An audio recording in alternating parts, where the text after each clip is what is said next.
Милдетин аткарып жатып каза болду. Чек арадагы кабышуудан каза болгон жоокер аскердик билимин Орусиядан жогору батып келген. Баткенде Кыргыз-Тажик чек арасында чыккан чыр жаңжа учурунда каза болгон аскер Эсентур Кубанычбек уулу.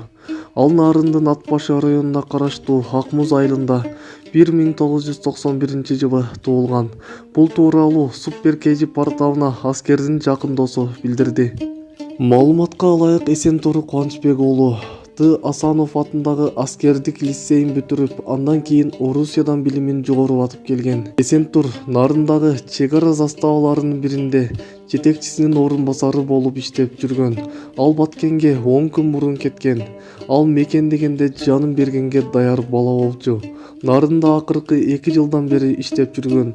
Ал 3 бир тууган агасы жана карындашы бар. Анын сөөгү Бишкекке алынып келе жатат. Эсентур 30 апрелге караган түнү кызматын аткарып жатып каза болду, деди досу. Маркум Эсентур Кубанычбек уулу үй бүлө кура элек болгон. Маалымат булагы Супер KG сайты.